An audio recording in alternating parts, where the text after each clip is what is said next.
நாதன் தாழ் வாழ்க, இமைப்பொழுதும் மின்னெஞ்சில் நீங்காதான் தாழ்வாழ்க. ஓம் நம சிவாய, ஓம் நம சிவாய, ஓம் நம சிவாய. குரு வாழ்க, குருவே துணை. அனைவருக்கும் வணக்கம். நான் உங்கள் சங்கீதா ராம்குமார். சனி பயிற்சி பலன்கள் 2025 எப்படி இருக்குன்னு சொல்லி பார்ப்போங்க. சனி பகவான் நீதியானவர், நீதிக்கு பெயர் போனவர், நேர்மையானவர். எல்லாத்துக்கும் பார்த்திங்கன்னா நம்மளோட கர்ம வினை பயன்களை கொடுக்கக்கூடியவர் சனி பகவானுங்க. இவர் 2.5 வருஷத்துக்கு ஒரு தடவை தன்னோட ஒரு ராசியிலேருந்து இன்னொரு ராசிக்கு பயிற்சி ஆகக்கூடியவருங்க. இவர் மெதுவாக பயிற்சி ஆகக்கூடிய கிரகம். 2.5 வருடத்திற்கு ஒரு முறை பயிற்சி ஆகக்கூடிய ஒரு கிரகம் அப்படின்னு சொன்னேன். இப்போ தற்பொழுது பார்த்திங்கன்னா சனி பயிற்சி 29/3/2025 சனிக்கிழமையில் பயிற்சி ஆகிறாருங்க. எங்கேருந்து எங்கே பயிற்சி ஆகிறாருன்னா, இது வரைக்கும் பூரட்டாதி நட்சத்திரம் 3ஆம் பாதம், அதாவது கும்ப ராசியிலிருந்து பூரட்டாதி நட்சத்திரம் 4ஆம் பாதம் மீன ராசிக்கு பயிற்சி ஆகிறாருங்க. பயிற்சி ஆகி 3/6/2027 வரைக்கும் மீன ராசியில் இருக்கார். மீனராசி இது வரைக்கும் காலபுருஷனுக்கு 11ஆம் இடமான கும்பத்திலிருந்து காலபுருஷனுக்கு 12ஆம் இடமான மீனத்துக்கு பயிற்சி ஆகிறாருங்க. இவர் பார்த்திங்கன்னா இந்த 2.5 வருஷ காலத்தில் 2 முறை வக்ரமாகிறாரு. அதாவது ஜூலை மாதம் 2025 நவம்பர் மாதம் 2025 வரைக்கும் ஒரு முறை வக்ரமாகி வக்ர நிவர்த்தி ஆகிறார். அடுத்து ஜூலை மாதம் 2026 டிசம்பர் மாதம் 2026 வரைக்கும் வக்ரமாகி வக்ர நிவர்த்தி ஆகிறார். இதுதான் இந்த 2.5 வருட காலங்கள் சனி பகவானோட நிலைமைங்க. இந்த 2025 சனி பகவானோட பயிற்சி மட்டும் கிடையாதுங்க. குரு பயிற்சி இருக்குது, ராகு கேது பயிற்சி, 3 முக்கிய பயிற்சிகள் இந்த வருடம் இருக்குது. இந்த 3லேயும் மிக முக்கியமானது அப்படிங்கும்போது சனி பயிற்சிங்க. ஏன் அப்படின்னா சனி பயிற்சி தான் நமக்குள்ள ஒரு அதிகமான தாக்கத்தை ஏற்படுத்தும். இப்போ ஒவ்வொரு ராசிக்கும் சனி பயிற்சி பலன்கள் எப்படி இருக்குன்னு சொல்லி வரிசையாக பார்ப்போம்.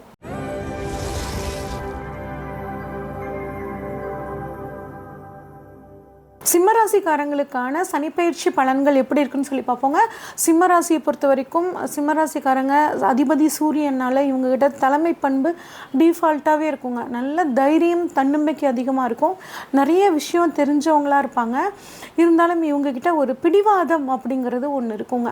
நான் தான் எல்லாம் அப்படிங்கிற மாதிரியான ஒரு குணம் இருக்குங்க. இவ்வளோ சிறப்பான இந்த சிம்மராசிக்காரங்களை பொறுத்த வரைக்கும் 7ஆம் இடத்துல இருந்து வந்த சனி பகவான் 7ஆம் இடத்துலேருந்து 9, 1, 4 இந்த இடங்களை பார்த்து உங்கள் ராசியை பார்த்து சில டென்ஷனு, ஒரு நினச்ச விஷயத்த நினச்ச மாதிரி முடிக்க முடியாமல் ஒரு பிரச்சனை, சொத்து வாங்கலான்னா அதில் ஒரு பிரச்சனை, நான் என்ன பண்ணாலும் அம்மா தப்பாகவே புரிஞ்சுக்கிறாங்க, எனக்கு சப்போர்ட்டே பண்ண மாட்டேங்கிறாங்க, 9 பார்க்குறனால அப்பாவும் அப்படி தான் பண்ணார், யாருமே நீ புரிஞ்சுக்கலப்பா, எனக்குன்னு யாருமே இந்த உலகத்தில் இல்லை அப்படின்னு நினச்சி ஃபீல் பண்ணிகிட்டு இருந்தவங்களுக்கு என்னங்க 7ஆம் இடத்துலேருந்தே எங்களுக்கு இவ்வளோ பிரச்சனையும் சனி கொடுத்தாரு, இப்போ 8ஆம் இடமான அஷ்டமத்துக்கு வர்றாரு, எங்களுக்கு பகைவர் வேறு, எங்களுக்கு என்னென்னலாம் பண்ணுவாரோ அப்படின்னு நினச்சி கவலைப்பட்டுட்டு இருந்தீங்கன்னா தயவு செஞ்சு நீங்கள் கவலையை விட்டுறது ரொம்பவே நல்லதுங்க.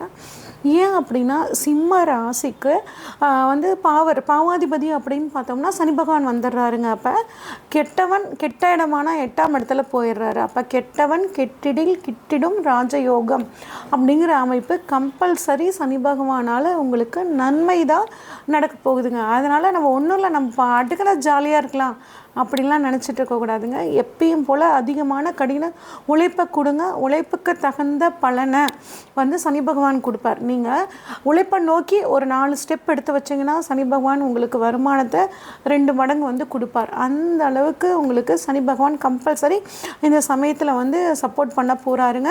அதனால் பெருசாக பயப்பட வேணாம். தொழிலுக்காக கடன் வாங்குவீங்க. இந்த 2.5 வருஷம் நீங்கள் நல்லா இருக்கணும் அப்படின்னா உங்களோட லேசினஸை ஒதுக்கி வச்சுக்கோங்க. கோபம் படுறதை குறைச்சிக்கணும். ஏன்னா சிம்மராசிக்காரங்களுக்கு ஒரு கோபம் அப்படிங்கிறது எப்பயுமே வரும். ஏன்னா அந்த கோபத்தில் ஒரு நியாயம் இருக்கும். அதை இல்லைன்னா சொல்லவே இல்லை, மறுக்கவே இல்லைங்க. ஆனால் இந்த சமயத்தில் அந்த கோபத்தை வெளிக்காட்டாமல் கொஞ்சம் பொறுமையாக இருங்க. விதண்டாவாதம், ஆர்கியூமெண்ட் அப்படிங்கிறது தவிர்த்துக்கிறது நல்லதுங்க. பணவரவை பொறுத்த வரைக்கும் உங்களுக்கு ஓரளவுக்கு நல்லாவே இருக்கும். ஏன் அப்படின்னா நார்மலாகவே ஜோதிட ரீதியாக பணபரஸ்தானம்னு சொல்லுவோம். பணத்தை சொல்லக்கூடிய இடம் 2, 5, 8, 11ங்க. இப்போ இந்த சமயத்தில் உங்களுக்கு சனி 8ஆம் இடத்துல வர்றனால 2, 5, 8 இடத்தொடர்புகள் ஏற்படுது. அப்போ அதன் மூலியமாக பணவரவு உங்களுக்கு ரொம்பவே நல்லாயிருக்கு. அது மட்டும் இல்லாமல் 11ஆம் இடத்தையும் குரு பகவான் வந்து 11ஆம் இடத்துல வந்து உட்காரனால அதுவும் சம்மந்தப்பட்டுருச்சு. அப்போ பணவரவுக்கு பெருசாக தொந்தரவு இருக்காது. அதே மாதிரி 8ஆம் இடத்துல இருந்து வந்து 2 வந்து பார்க்குறனால என்ன ஆகுனா, உங்களுக்கு வந்து பேராசை காமிச்சு உங்களோட பணத்தை வந்து பிடுங்கிறதுக்காக மற்றவங்க ட்ரை பண்ணுவாங்க. இந்த ஒரு விஷயத்தில் வந்து நீங்கள் கவனமாக இருங்க. அதே மாதிரி வண்டி வாகனங்களில் போகும்போது கரெக்டாக இருக்கணும். வண்டி கரெக்டாக சர்வீஸ் பண்ணி வச்சுக்கணும். அதே மாதிரி டிராஃபிக் ரூல்ஸை வந்து கரெக்டாக ஃபாலோ பண்ணிக்கிறது ரொம்பவே நல்லதுங்க. அதாவது ரொம்ப நாளாக ஒரு வண்டி வந்து விற்கணும்னு நினச்சிட்ருக்கேன், விற்றுட்டு எனக்கு புதுசாக இஷ்டத்துக்கு பிடிச்ச மாதிரி ஒன்று வாங்கலான் இருக்கேன் அப்படின்னா, அது இப்போ விற்று உங்களுக்கு ஒரு நல்ல ஒரு வருமானம் வர்றதுக்கும், நீண்ட நாளாக ஒரு நிலத்தை விற்கலான் இருக்கீங்க, அது விற்கவே மாட்டேங்குது, ரொம்ப அநியாய விலைக்கு கம்மியாக கேட்குறாங்க அப்படின்னு நினச்சிங்கன்னா, இப்போ ஒருத்தர் தேடி வந்து ஒரு நல்ல விலை கொடுத்து அந்த நிலத்தை வாங்குகிற மாதிரியான ஒரு சூழல் எல்லாமே உங்களுக்கு நல்லா இருக்குங்க. அதே மாதிரி கௌரவ பதவிகளில் இருக்கவங்க, ட்ரஸ்ட்டில் இருக்கிறவங்களாம் வந்து போதும்ப்பா, இது வரைக்கும் நம்ம சமுதாயத்துக்காக உழைச்சது, இனிமேல் நம்ம குடும்பத்துக்காக பாடுபடலாம் அப்படின்னு அந்த பதவிகளை திறந்துட்டு குடும்பத்துக்கு ஒரு முக்கியத்துவம் கொடுக்கக்கூடிய ஒரு சூழல் இந்த சமயத்தில் ஏற்படுங்க. இப்போ சனி பகவான் வந்து 8ஆம் இடத்துல இருக்கிறனால என்ன பண்ணணும்னா, இது வரைக்கும் ஹெல்த் இன்சூரன்ஸோ லைஃப் இன்சூரன்ஸோ போடாதவங்க போட்டுக்கிறது நல்லது. ஏற்கனவே வந்து நாங்கள் இன்சூரன்ஸ் அப்ளை பண்ணியிருந்தோங்க, இன்சூரன்ஸ் வந்து கிளைம் பண்ணுறதுல ஏகப்பட்ட சிக்கல் இருக்குது அப்படின்னு நினச்சிங்கன்னா, அந்த பிரச்சனை இப்போ உங்களுக்கு நீங்கள் இன்சூரன்ஸ் மூலியமாக பணவரவு வர்றதுக்கான வாய்ப்புகள் நல்லா இருக்குது. சனி பகவான் இருக்கிற இடத்துக்கு நல்லது பண்ணுவார். அதனால் அந்த பணம் உங்களுக்கு வர்றதுக்கான வாய்ப்புகள் இருக்குங்க. பரம்பரை சொத்தில் ஏதாவது பிரச்சனை இருந்துச்சுன்னா அதுவும் நீங்கள் இப்போ பரம்பரை சொத்துக்கள் உங்களுக்கு கிடைக்குங்க. எதிர்பாராத விதத்தில் பணவரவு, ஒரு திடீர் அதிர்ஷ்டம் அப்படிங்கிறது உங்களுக்கு ரொம்பவே நல்லா இருக்குது. இப்போ 8ஆம் இடத்துலேருந்து சனி பகவான் வந்து 3ஆம் பார்வையாக 10ஆம் இடமான தொழில் ஸ்தானத்தை பார்க்குறார். அப்போ தொழில் வந்து நல்லா இருக்கும். எப்படி நல்லா இருக்கும், நீங்கள் முன்னே வந்து 8 மணி நேரம் உழைச்சிங்கன்னா இப்போ 10 மணி நேரம் 11 மணி நேரமாக உங்கள் உழைக்கக்கூடிய டைம் அதிகப்படுத்திக்கிட்டிங்கன்னா கட்டாயம் தொழில் நல்லா இருக்கும். அடுத்தவங்களை நம்பி தொழிலை ஒப்படைக்காமல் நீங்களே இருந்து அந்த தொழிலை நல்லபடியாக பார்த்துக்கிட்டிங்கன்னா அந்த தொழில் உங்களை வளர்த்தி விடக்கூடிய ஒரு அற்புதமான காலகட்டமாக இருக்குங்க. ஆனால் தொழிலை கவனிக்காமல் அடுத்தவங்கக்கிட்ட ஒப்படைச்சிங்கன்னா கட்டாயம் தொழில் நஷ்டம் அப்படிங்கிறது ஏற்படும். அதில் நீங்கள் கவனமாக இருக்கிறது ரொம்பவே நல்லதுங்க. ஒரு சிலர் தொழிலுக்காக லோன் அப்ளை பண்ணிங்கன்னா அது கிடைக்கக்கூடிய ஒரு அற்புதமான சூழல் இருக்குது. ஒரு சிலருக்கு அரசாங்கத்தின் மூலியமாக சப்சிடி ஒரு அமௌண்ட் லோன் கிடைக்கிறதுக்கான வாய்ப்புகளும் நல்லாவே இருக்குங்க. அதே மாதிரி உங்களோட மாமியார் அம்மாவோட, அதாவது உங்கள் வாழ்க்கை துணையோட அம்மாவுக்கு வந்து பார்த்திங்கன்னா கொஞ்சம் உடல் மனம் சார்ந்த பிரச்சனைகள் வரும். அவங்கள ஒரு கேரிங்காக ஒரு தாய்மை உள்ளத்தோடு பார்த்துக்கும் போது சனி பகவான் உங்களுக்கு எல்லா விதமான நன்மைகளையும் செய்வாருங்க. ஒரு சிலருக்கு வந்து பார்த்திங்கன்னா வயதானவர்கள் இருந்தாங்கன்னா இந்த சிம்மராசியில் முழங்கால் சம்மந்தப்பட்ட ஒரு வலி வரத்துக்கான வாய்ப்புகள் இருக்குது. ஒரு எக்ஸசைஸ் பண்ணிக்கிறது, ஃபிசியோதெரப்பி பண்ணிக்கிறது, இந்த மாதிரி விஷயங்களில் கொஞ்சம் கவனமாக இருங்க. அடுத்து வந்து பார்த்திங்கன்னா சனியோட பார்வை 7ஆம் பார்வையாக உங்களுக்கு 2ஆம் இடத்து படுதுங்க. அப்போ உங்கள் வாழ்க்கை துணை மூலியமாக ஏதாவது பணவரவு அப்படின்னா இந்த சமயத்தில் கிடைக்கிறதுக்கான வாய்ப்புகள் நல்லா இருக்குங்க. குடும்ப உறுப்பினர்கள்கிட்ட எந்த ஒரு விஷயத்தையும் கலந்து ஆலோசித்து பண்ணுங்க.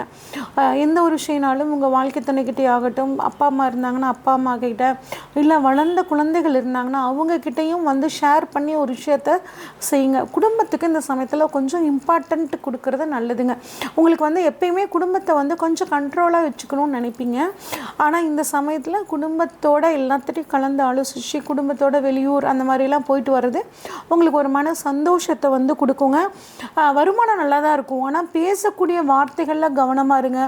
முடிஞ்ச வரைக்கும் யாருக்கும் நான் இதை செஞ்சு தரேன் அதை செஞ்சு தரேன் அப்படின்னு ஒரு கமிட்மெண்ட்டை வந்து நீங்கள் எடுத்துக்காதீங்க. அது வந்து உங்களுக்கு தேவையில்லாமல் சிக்கல்களை கொண்டு போய் விட்டுரும். முடிஞ்சால் செஞ்சு கொடுங்க. என்னால் முடிஞ்சால் நான் உங்களுக்கு செஞ்சு தரேன் அப்படிங்கிற மாதிரி மட்டும் சொல்லுங்கள். ஷியூராக நான் என்னை நம்பு, நான் உனக்கு செஞ்சு தரேன் அப்படிங்கிற மாதிரியெல்லாம் நீங்கள் ஒரு உறுதி வந்து யாருக்கும் கொடுக்காமல் இருக்கிறது நல்லதுங்க. முடிஞ்ச வரைக்கும் யாருக்கும் வந்து நீ நல்லா இருக்க மாட்டேன், நான் இவ்வளோ நல்ல அது பண்ணேன், நீ எனக்கு நல்லது பண்ணல, நீ நல்லா இருக்க மாட்டேன், இந்த மாதிரி விஷயங்கள்லாம் நீங்கள் யாருக்குமே சொல்லிடாதீங்க. ஏன்னா நீங்கள் சொன்ன சொல் பழிக்கும் இந்த சமயத்தில். அதனால் எதிரியாக உங்களுக்கு இருந்தாலும் துரோகியாக இருந்தாலும் யாருக்கும் வந்து சாபம் கொடுக்கறத வந்து தவிர்த்துக்கிறது ரொம்பவே நல்லதுங்க. அடுத்து சனி பகவான் 5ஆம் இடத்தை தனது 10ஆம் பார்வையாக பார்க்குறாருங்க. அப்போ உங்கள் குழந்தைகளுக்கு ஏதாவது உத்தியோகம் இல்லாமல் இருந்துச்சுன்னா அது கிடைக்கிறதுக்கான வாய்ப்புகள் நல்லா இருக்குங்க. ஜோதிடத்துறையில் அரசியல்வாதிகளுக்கெல்லாம் நல்லாயிருக்கும். அரசியல்வாதிகள் கடினமான உழைப்பை நீங்கள் கொடுத்தீங்க அப்படின்னா கட்டாயம் ஒரு நல்ல ஒரு முன்னேற்றம், ஒரு பதவி. இப்போ எலெக்ஷன்ஸ் வரப்போகுது, அந்த எலெக்ஷனில் ஒரு சீட் கிடச்சி அதில் ஒரு வெற்றி ஆகக்கூடிய ஒரு அமைப்பெல்லாம் நல்லா இருக்குங்க. அதே மாதிரி சினிமா துறையில், கலைத்துறையில், மீடியாவில் இருக்கிறவங்களுக்கு எல்லாமே ரொம்ப நல்ல காலகட்டமாக இருக்குங்க. ஆனால் அதுக்காக நீங்கள் அதிகப்படியான ஒரு உழைப்பு குடிக்கிற மாதிரி இருக்கும். அந்த உழைப்புமே பார்த்திங்கன்னா உங்களுக்கு ஒரு நல்ல அங்கீகாரத்தை கொடுக்குங்க. ஒரு சிலருக்கு பார்த்திங்கன்னா சீனியர் சிட்டிசனாக இருந்தீங்கன்னா பித்தப்பை சம்மந்தப்பட்ட பிரச்சனை, கல்லீரல், வயிறு சம்மந்தப்பட்ட பிரச்சனைகள் வர்றதுக்கான வாய்ப்புகள் இருக்குது. உடல் ஆரோக்கியத்தை கொஞ்சம் நீங்கள் கவனமாக பார்த்துக்கிறது நல்லதுங்க. இப்போ இன்னும் இந்த சிம்மராசிக்காரங்களுக்கு குரு 11ஆம் இடத்துலேருந்து ஒரு லாப குருவாக இருந்து நல்ல பணவரவை கொடுக்க போகிறார்.